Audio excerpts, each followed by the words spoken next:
Que bom que você está aqui essa noite. É um privilégio e um prazer poder conversar com vocês, meditar na palavra de Deus, né? E trazer realmente aquilo que está queimando dentro do meu coração, uma palavra que eu tenho meditado já há algum tempo, e Deus deu a oportunidade de trazer para vocês essa noite. Deus trouxe vocês essa noite para ouvir essa palavra, amém? Abra o seu coração, Deus realmente tem infinitamente mais para fazer na sua vida, muito mais do que você está pensando, muito mais do que você veio buscar, infinitamente mais. Creia que Deus é um Deus realmente do impossível, amém?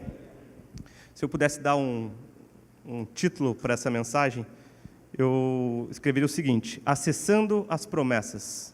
Acessando as Promessas. E eu vou dividir essa meditação, essa palavra, em 4 partes, tá? Então, acessando as promessas de Deus. Então, primeiramente, né, se eu estou falando que eu vou acessar as promessas de Deus, eu preciso entender primeiro quais são as promessas de Deus para a minha vida. Isso é de forma bem didática e bem simples. Então, se eu vou acessar a promessa, eu preciso saber quais são as promessas de Deus para a minha vida. E é mais de uma. São diversas promessas e eu vou trazer algumas delas baseadas realmente no que está escrito na palavra de Deus. Ok? Vamos abrir primeiramente em Jeremias 29:11. O que diz ali em Jeremias 29:11? Diz assim: Porque sou eu que conheço os planos que tenho para vocês, diz o Senhor, planos de fazê-los prosperar e não de causar dano, planos de dar a vocês esperança e um futuro. Esse é um dos planos que Deus tem a nosso respeito. Eu bem sei os planos que tenho a vosso respeito, diz o Senhor. Essa é uma das promessas que Deus tem para a sua vida, para a minha vida. São planos de paz e não de mal, para nos dar um futuro e uma esperança, para nos fazer prosperar. Você tem conseguido esses planos na sua vida? Você tem acessado os planos de Deus da forma que está escrito aqui na Bíblia? Dessa mesma forma que nós acabamos de ler. Vocês têm acesso a isso? Vocês têm acesso. Né? Mas por que muitas vezes a gente não consegue realmente chegar a esses planos de Deus? Né? Um dos primeiros planos que Deus tem, então, são planos de paz, planos para nos dar um futuro, para nos dar esperança, para realmente nos fazer prosperar, né? Nos dar segurança. Amém? Você recebe esse plano, essa promessa de Deus na tua vida? Você recebe isso? Aleluia. Vamos para uma próxima promessa que Deus tem para nós. Romanos 12:2. Romanos 12:2. Não se amoldem aos padrões deste mundo, mas transformem-se pela renovação da sua mente, para que sejam capazes de experimentar e comprovar a boa, agradável e perfeita vontade de Deus. Precisamos transformar a nossa mente, precisamos transformar o nosso entendimento, o nosso intelecto, para poder compreender qual é a boa, a perfeita e agradável vontade de Deus para as nossas vidas. Então eu sei que os planos de Deus são perfeitos, os planos de Deus são bons, são agradáveis, são planos de paz, não são planos de mal, são planos para nos dar um futuro, são planos para nos dar esperança. Essas são as promessas de Deus para as nossas vidas. Essas são as promessas que realmente Deus colocou aqui, que Jesus escreveu, que seus discípulos escreveram, que os patriarcas, os homens que escreveram a Bíblia, os homens de Deus que fizeram realmente a diferença na humanidade, escreveram isso como promessa de Deus para nós. É isso que são as nossas promessas. Em Isaías 48:17, diz assim: Assim diz o Senhor, o seu Redentor, o Santo de Israel, eu sou o Senhor, o seu Deus, que lhe ensina o que é melhor para você e que dirige no seu caminho, e que dirige o caminho que você deve seguir. Se tão somente você tivesse prestado atenção, se você tivesse me dado ouvidos às minhas ordens, sua paz seria como um rio, sua retidão como as ondas do mar, seus descendentes seriam como areia, e seus filhos como inúmeros grãos de areia. O nome deles jamais seria eliminado, nem destruído diante de mim. Eu sou o Senhor teu Deus, que lhe ensina o que é melhor para você, que dirige no caminho que você deve seguir. Ai, se você tivesse me dado ouvidos. Deus tem um plano para as nossas vidas. Deus tem promessas para as nossas vidas. E são planos de paz e não de mal. São promessas perfeitas, agradáveis, são boas, Ele tem o nosso caminho é um caminho reto, um caminho perfeito. Se a gente tivesse dado, se você tivesse dado ouvido a Deus, se você ouvir a Deus, eu te digo, pessoal, se vocês ouvirem o que está escrito aqui e realmente praticarem, é maravilhoso o que Deus tem para vocês, é maravilhoso o que Deus tem para nós. Muitas vezes nós não sabemos ouvir a palavra de Deus, muitas vezes a gente não pratica, a gente não ouve e a gente não consegue ter acesso a essas promessas.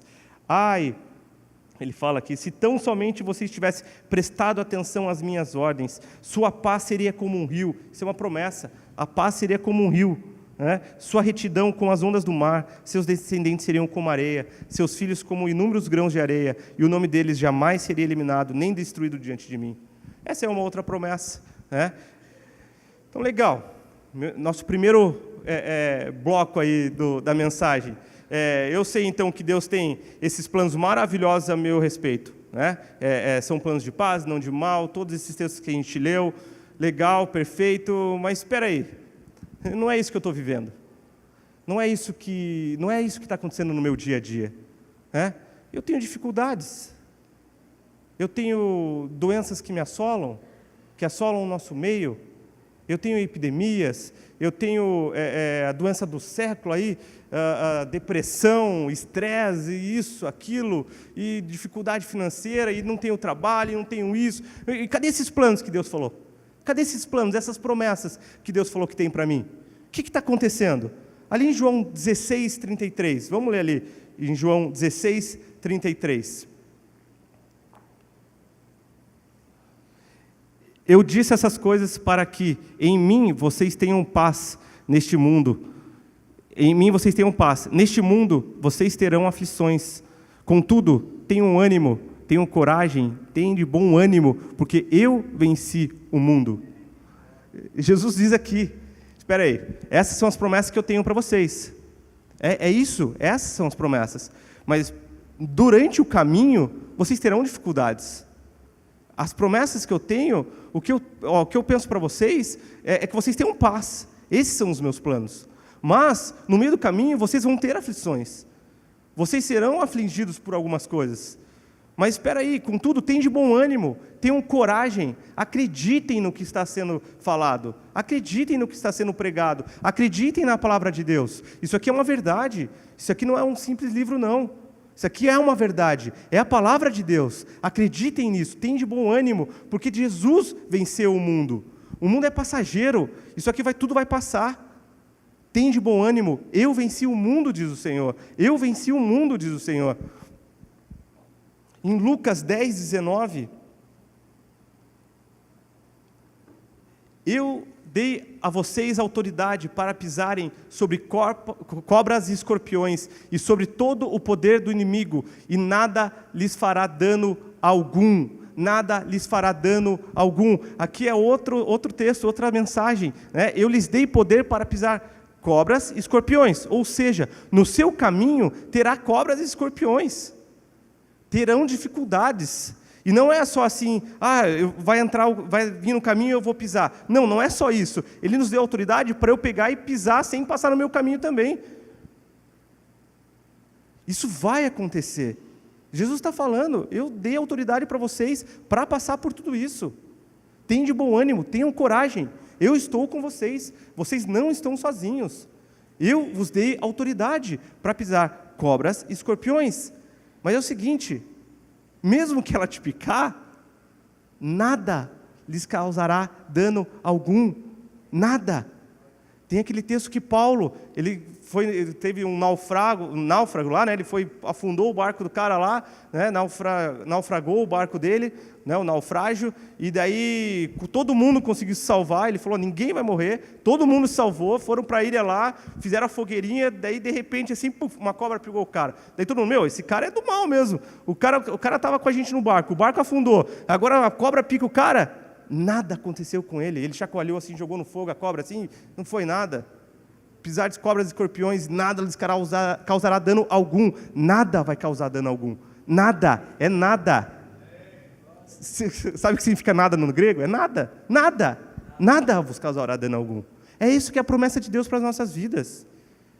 Nós temos planos perfeitos, teremos dificuldades nesse caminho, mas é o seguinte, nada nos causará dano algum. Mas por quê? Se Ele tem nos dado autoridade por todo o mal e nada nos causará dano, né? Por que ainda algumas coisas acontecem na nossa vida, né? Algumas coisas acontecem, enfermidades, por exemplo, né? O texto, por exemplo, que o Eduardo leu agora, Isaías 53, 4 e 9, vamos lá. Isaías 53, 4 e 9. A gente vai passear um pouco pela Bíblia com diversos textos para chegar realmente a essa conclusão aí. Certamente Ele tomou sobre si as nossas enfermidades e sobre si levou as nossas doenças. Contudo, nós os consideramos castigados por Deus atingido e afligido.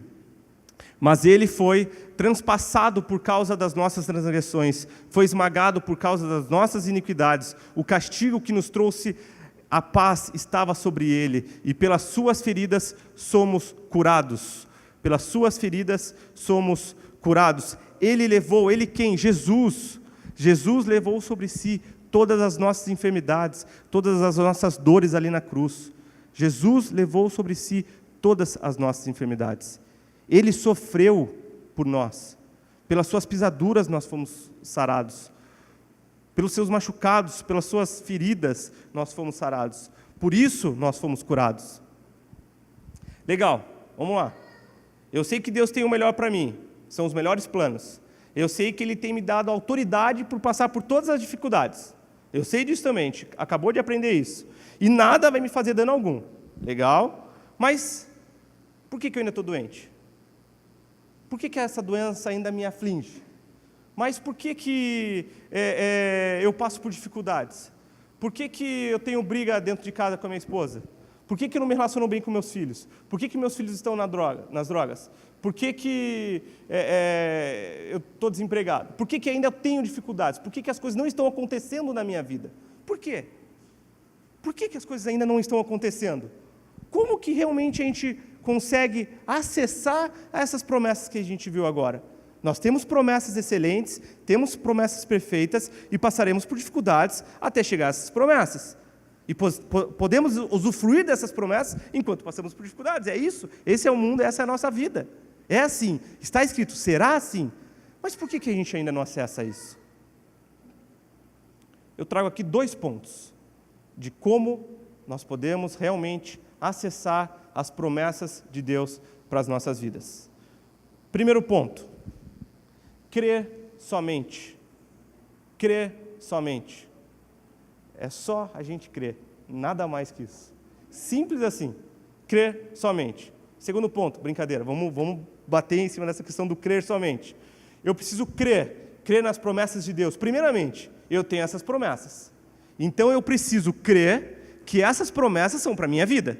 Esse é o primeiro crer. Eu preciso crer nisso. Porque se eu não acredito nisso, esquece, nada do restante que eu falei, eu vou falar, faz sentido para você.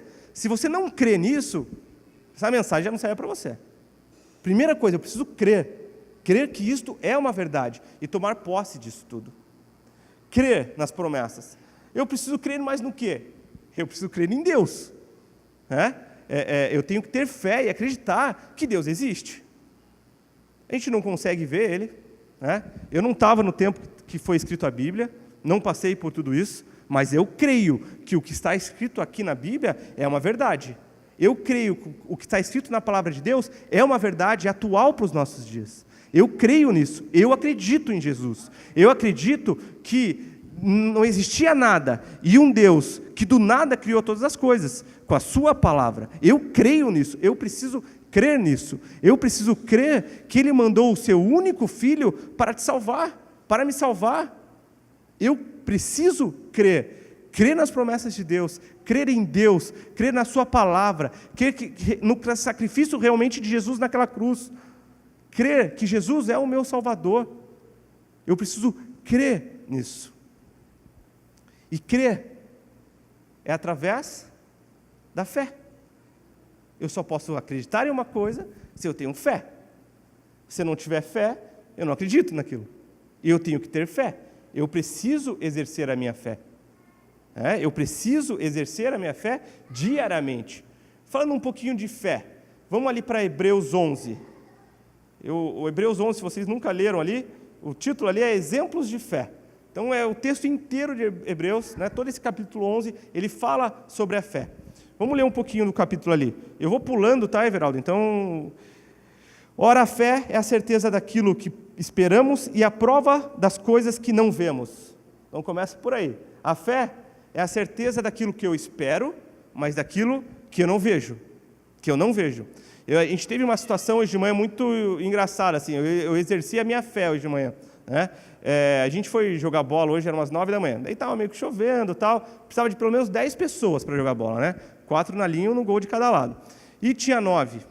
Eu falo para vocês, eu fiquei 1 hora exercendo a minha fé, olhando para os lados, tendo fé que ia chegar o 10º jogador para a gente jogar certinho, né? Parece brincadeira, mas é verdade. Fé é isso. É a certeza daquilo que eu espero, mas daquilo que eu não vejo. Eu não vi o 10º jogador, não vi ele chegar, e ele não chegou. Mas eu tive fé que ele ia chegar. Eu acreditei muito. Eu estava jogando, olhando para a rua assim, o carro do cara não vai chegar? Ele falou que vinha. Isso é fé. De uma forma simples, mas isso é fé. É ter certeza daquilo que eu espero, mas daquilo que eu não vejo. Pois foi por meio dela que os antigos receberam bons testemunhos. Quem são os antigos? São nossos patriarcas. Né? É lá no pessoal do Antigo Testamento, o tanto de testemunho que esse pessoal deu através da fé, a gente vai ler alguns casos aqui. Né? Então, pela fé, entendemos que o universo foi formado pela palavra de Deus, de modo que aquilo se vê... Vamos lá, vou voltar aqui, tá? Pela fé, entendemos que o universo foi formado pela palavra de Deus, de modo que aquilo que se vê não foi feito do que é visível. Então, as coisas foram criadas sem ter as coisas. Foi criado o mar sem ter mar. Deus não viu o mar, Deus fez o mar. Ele falou e as coisas foram acontecendo. Pela fé, Abel ofereceu a Deus um sacrifício superior ao de Caim. Pela fé, ele foi reconhecido como justo, quando Deus aprovou as suas ofertas. Caim e Abel, filhos de Adão. Embora esteja morto, por meio da sua fé, ainda fala. A fé dá testemunho, mesmo que as pessoas já morreram. Pela fé, Enoque foi arrebatado, de modo que não experimentou a morte, e já não foi encontrado, porque Deus o havia arrebatado, pois antes de ser arrebatado, recebeu testemunho de que tinha agradado a Deus. Sem fé é impossível agradar a Deus.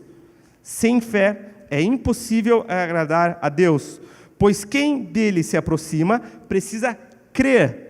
Quem de Deus se aproxima precisa crer em Deus. E crer que Ele existe e que recompensa aqueles que os buscam. Pela fé, Noé, quando avisado a respeito de coisas que ainda não se viam, não chovia na época de Noé. E Deus falou, Noé, vai vir uma grande chuva, vai vir um dilúvio, vai matar todo mundo. Faz uma arca gigante aí e coloca tua família para vocês se salvarem. Noé sabia que era isso? Não sabia. Noé não sabia construir uma arca. Imagine, Noé falando com os animais, elefante, agora vem você e a elefanta aí, entra na arca aí. Ele tinha que falar com todos os animais. Não é loucura? Pela fé, Noé salvou a sua família. Pela fé, nós estamos depois de quantos mil anos falando sobre eles aí. Pela fé, movido por santo temor, construiu uma arca para salvar a sua família. Por meio da fé, ele condenou o mundo e tornou-se herdeiro da justiça, que é segundo a fé. Fora salvar sua família, ainda se tornou herdeiro de tudo isso. Nós somos descendentes, não é só sobrou a família dele, todo mundo morreu. Pela fé. Sem fé é impossível agradar a Deus. Sem fé é impossível alcançar as promessas de Deus nas nossas vidas. É impossível eu usufruir da herança.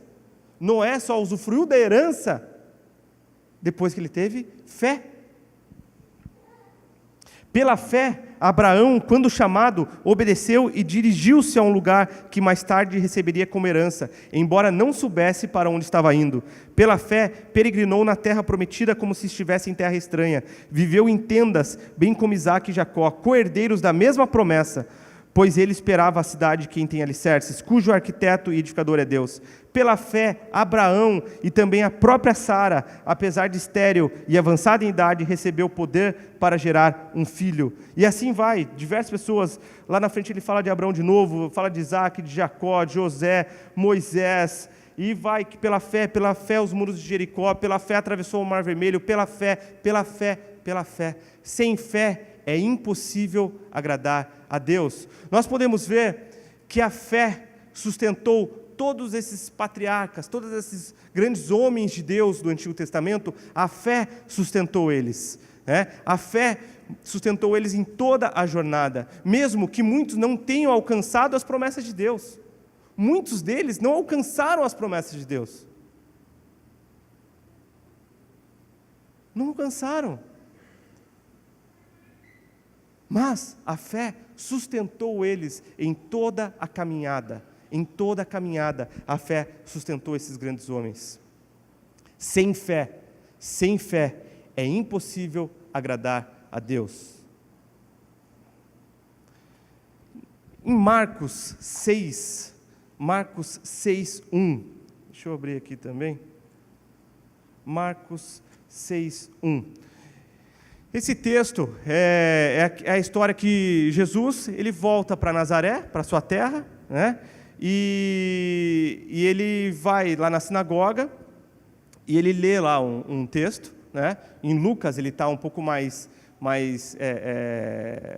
detalhado essa passagem, e ele lê aquele texto de Isaías, que ele fala que ele é o enviado tal, e tudo mais. Vou ler o texto aqui para ficar bem certinho o que ele falou.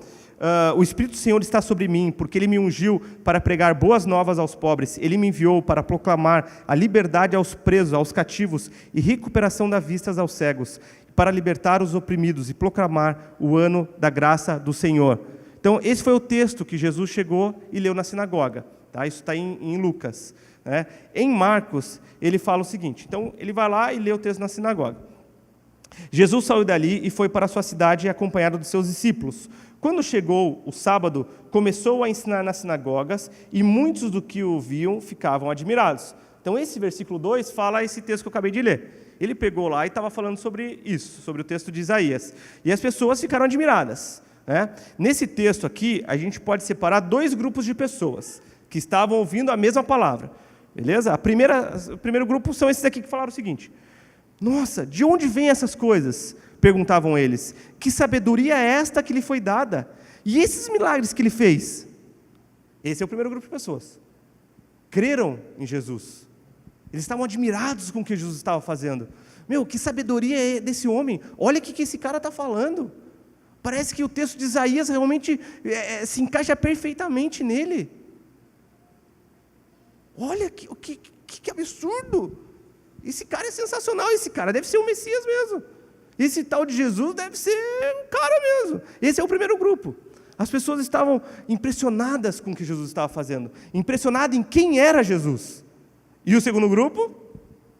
Não é este o carpinteiro, filho de Maria, irmão de Tiago, José, Judas e Simão? Não estão aqui também conosco as suas irmãs? E ficaram escandalizados por causa dele. Esse era o segundo grupo. As pessoas que não creram em Jesus como Messias. As pessoas que conheciam Jesus. Você não é o filho do carpinteiro lá? Aquele cara que cresceu junto com a gente aí? Esse moleque só sabe fazer cadeira e mesa. O que ele está falando aí de Deus? O que esse cara está falando na sinagoga? Quem que é esse cara? Não. Eles conheciam a Jesus, mas eles não criam que Jesus era o Messias. Eu tenho dois grupos de pessoas na mesma situação.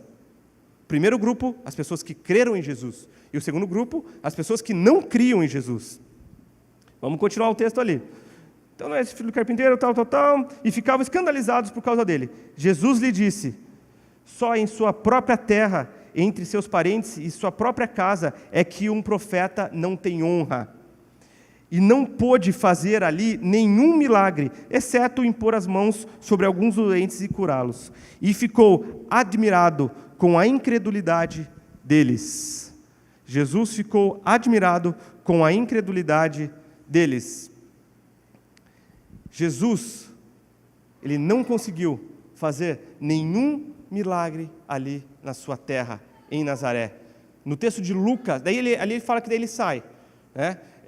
No texto de Lucas, fala que o pessoal ficou tão nervoso, assim, tão alvoroçado, né? Jesus também rebate um pouco o que eles estavam falando. Eles levam Jesus, os discípulos, para o pico do monte e querem matar ele lá já. E daí ele pega, sai de fininho assim e vai embora, né? Sai por meio deles e vai embora. Então, ele não conseguiu fazer nenhum milagre. São dois grupos de pessoas, as pessoas que creram e as pessoas que não creram.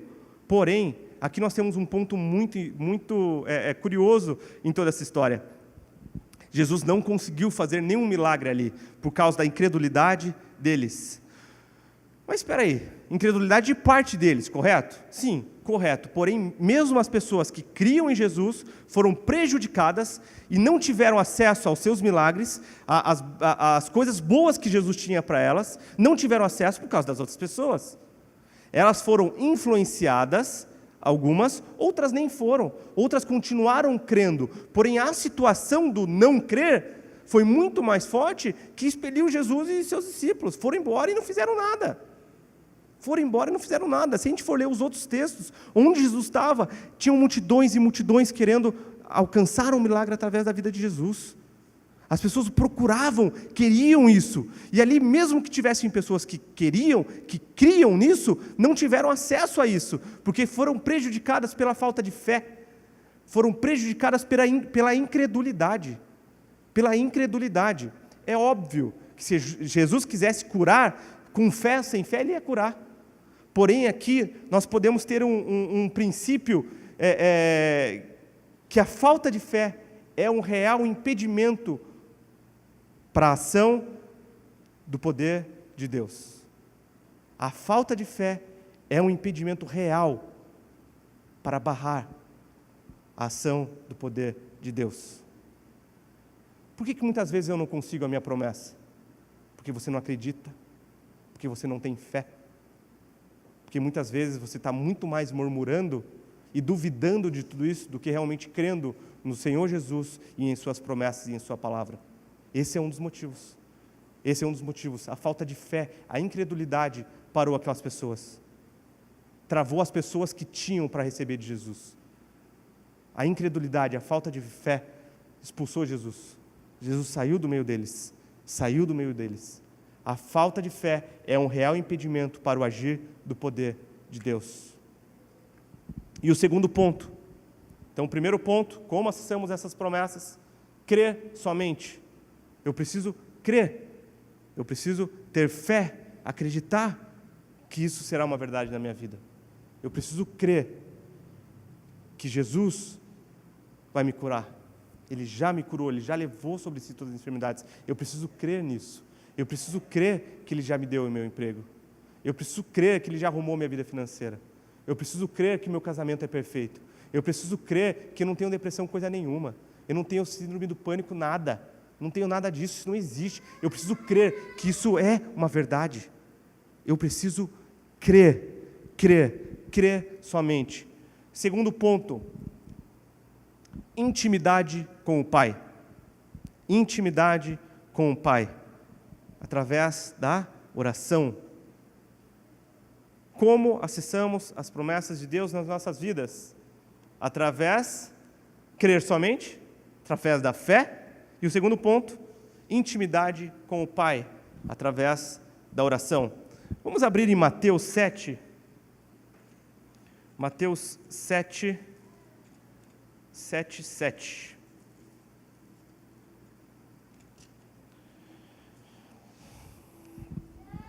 Peçam e lhes será dado, busquem e encontrarão, batam e a porta lhes será aberta.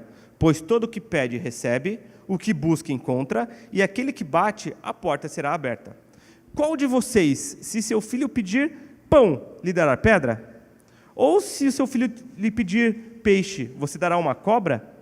Se vocês, apesar de serem maus, sabem dar boas coisas aos seus filhos, quanto mais o Pai de vocês, que está nos céus, o Deus Todo-Poderoso, dará todas as coisas aos que lhe pedirem. Assim, em tudo... só até o 11 ali. Quanto mais o Pai de vocês, que está nos céus, dará coisas boas aos que lhe pedirem. Hoje aconteceu uma situação lá em casa, tem uma filhinha de 2 anos e meio, e ela queria sorvete. Papai, sorvete, sorvete, sorvete, sorvete, sorvete. E foram 2 coisas que aconteceram, que eu puxo para essa mensagem aqui. Ela queria sorvete. Beleza, então ela me pediu sorvete. Daí eu falei, não, filha, toma aqui um escorpião. Ó. Toma, chupa o escorpião. Vou fazer isso. É óbvio que não. E por que a gente acha que se a gente pedir alguma coisa para Deus, Deus vai querer o nosso mal? Por que a gente acha que se eu vou pedir alguma coisa para Deus, as promessas deles não vai ser verdade na minha vida? E ela exerceu uma outra coisa que foi a fé. Porque achei engraçado, ela queria um sorvete. Papai, quer sorvete, sorvete, sorvete. Ela ficou do lado da geladeira, sorvete aqui, e tirou a camiseta. Para não sujar, papai. Ela teve fé que eu ia dar o sorvete, até isso ela já até tirou a camisetinha para não sujar a camiseta dela. O que a gente faz? Ela já foi tomando outras atitudes, esperando receber o tal do sorvetinho dela. Simples como uma criança, atitude de uma criança. Crer e me relacionar com o Pai. Crer pedindo para o meu Pai. Nós temos acesso a Deus como Pai, mas muitas vezes a gente não consegue fazer isso. A gente não quer ter esse acesso. A gente acha que Deus é o Deus carrasco, é o Deus onipotente que está sobre todo o céu e sobre toda a terra. Senhor, vou fazer uma oração, fala o grande eu sou ali, Coloca a mensagem do grande eu sou ali. A logo ali, Everaldo, por favor. Vamos lá, vou fazer oração. Senhor, Adonai, Jeová Shalom, Jeová Elon, Jeová... Encurta tudo isso. Faz o seguinte, Abba, Pai. Paizinho. Pai. Eu não chamo meu pai, excelentíssimo Marco Aurélio Massolin, eu gostaria muito da tua... Não fala assim com meu pai. Eu tenho intimidade com meu pai. Falou, Marcão, pai, velho, é meu pai. É o meu pai. Agora, por que a gente não consegue fazer isso com Deus? Por que a gente não consegue me dar um sorvete aí? É simples. É simples. A gente que complica as coisas. A gente não sabe pedir. A gente não sabe se relacionar com o Pai. Nós nos relacionamos com um Deus. Não com Deus Pai. É com Deus. É Deus. Cuidado, hein, filho. Deus castiga, hein. Deus é amor. Deus é um Deus de paz. Deus é um Deus de amor. Deus é um Deus que tem todos esses planos que eu falei para vocês agora há pouco. Esse é o meu Deus. Esse é o meu Pai. É um Pai que consigo... Senhor, errei. Perdoa, Deus. Perdoa, Pai. Desculpa. Muitas vezes a gente não consegue se relacionar com Deus como Pai. E Jesus nos ensina isso. Jesus nos ensina isso. Ele nos ensina a fazer a oração do Pai Nosso. Se a gente voltar uma folha da nossa Bíblia... ali em Mateus 6, 9, ele fala o seguinte: vocês orem assim. Jesus está ensinando a gente. Pai nosso que estás no céu. Como que ele começa a oração? Pai. Jesus nos ensina como orar. Mas me entendam, não é palavras ao vento. Eu não estou falando Pai por uma reza. É Pai. Eu preciso ter uma atitude, um relacionamento, e eu preciso buscar a Deus como meu Pai. Pai, Abba, Pai, Paizinho, Pai. Pai que estás nos céus, santificado seja o teu nome. Venha o teu reino, seja feito a tua vontade, assim na terra como nos céus. Não a minha vontade, é a tua. Senhor, faça a tua vontade. Pai. A oração do Pai Nosso começa como Pai. Simples. 3 letrinhas. A gente complica demais a vida cristã. A gente coloca muitas dificuldades onde não tem. A falta de fé e a falta de intimidade com Deus são os nossos maiores empecilhos. É a falta de conhecimento. É a falta de conhecimento da palavra, da verdade. Nós temos que nos relacionar com Deus como filhos. Assim como Jesus é o seu Filho, nós somos co-herdeiros de toda herança, de toda promessa com Cristo. É assim, é assim. Em Marcos 14:36, né, antes da crucificação, Jesus subiu para o monte para orar, e ele sabia o que estava acontecendo. Ele sabia qual seria o seu futuro. Ele sabia quais seriam os seus próximos passos. Ele sabia exatamente o que estava acontecendo. Exatamente o que estava acontecendo. E ele começa o seguinte, ele estava ali orando, ele fala, Abba, Pai. Abba significa paizinho. Abba, Pai. Paizinho. Tudo te é possível. Tudo é possível para o Senhor. O Senhor é um Deus do impossível, meu Pai. Tudo é possível. É Jesus, pessoal, é Jesus falando com Deus isso aqui. Afasta de mim este cálice. Jesus falando para Deus. Jesus falando para Deus. Tudo é possível, Pai, Paizinho, tudo é possível para você. Eu sei que tudo é possível. Então faz o seguinte, passa de mim esse cálice. Não quero mais passar por tudo isso não. Não quero não. Não quero sofrer. Eu estou vendo o que vai acontecer lá, não vai ser tão legal. Eu vou morrer crucificado, vai ter muita dor, é muito sofrimento, eu não quero isso, eu não aguento isso. Afasta de mim esse cálice. Contudo, não seja feito o que eu quero, mas sim o que tu queres. Isso aqui é intimidade. Isso aqui é relacionamento real com o pai, de um filho para o pai. É um relacionamento real da paternidade. Pai, Deus, eu não quero não. Passa disso de mim se for possível. Mas é o seguinte, não seja feita a minha vontade não, seja feita a tua. Seja feita a tua vontade. Pai, nós precisamos nos relacionar com Deus como pais, como Deus, como nosso Pai. Nós somos os seus filhos. Nós somos filhos de Deus. Nós não somos mais escravos do medo, escravos das drogas, escravos das dificuldades financeiras, escravos da doença. Não somos escravos disso. Nós somos filhos de Deus. Somos herdeiros das promessas de Deus. Vamos recapitular. Deus tem as promessas dele, que são boa, perfeita e agradável, planos de paz e não de mal para as nossas vidas. E ele fala que nós teremos aflições e teremos dificuldades, mas ele já venceu tudo isso. E mesmo assim ele nos deu autoridade para passar por tudo isso. E ainda deu um consolador, que é o Espírito Santo de Deus, para que a gente consiga seguir em frente. Né? Então, Deus nos deu autoridade para passar por tudo isso. Legal? Duas coisas que podem nos atrapalhar, ou vamos fazer do lado positivo, duas atitudes para que possamos alcançar as promessas de Deus para a nossa vida. Crer somente, eu preciso somente crer em Jesus, crer em seu sacrifício e crer que essas promessas que Ele colocou para mim são verdade.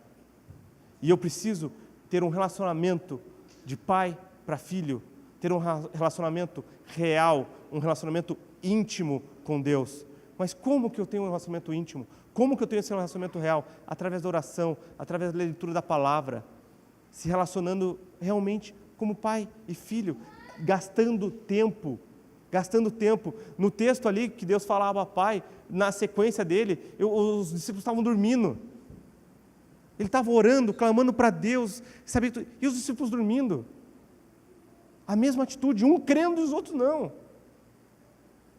Relacionamento depende única e exclusivamente de cada um de vocês. Quanto mais vocês buscarem, mais Deus vai se mostrar, mais vocês terão acesso. E é buscar, não é para ganhar algo em troca, porque nós já aprendemos que é pela graça, tudo já nos foi dado. Mas nós, muitas vezes, nós negligenciamos as promessas de Deus, nós negligenciamos inclusive a graça de Deus, com as nossas atitudes, com quem nós somos muitas vezes. Resumindo, vou resumir tudo isso. A vontade de Deus é boa, perfeita e agradável, nós temos que crer nisso. Então vamos lá, numa frase, resumir toda essa pregação em uma única frase. Para alcançarmos as promessas de Deus, nós temos que nos relacionar com o Pai, com Deus, né, como Pai, e pedir crendo, com fé. com fé. Para alcançar as promessas de Deus, eu tenho que me relacionar com Deus como Pai, sendo Ele meu Pai e eu filho. E nós precisamos nos relacionar crendo nas promessas de Deus, para que possamos realmente alcançar tudo aquilo que Deus tem para nós. Amém? Você recebe essa palavra? Você crê nisso? Você acredita que isso é uma verdade? Vamos nos colocar de pé.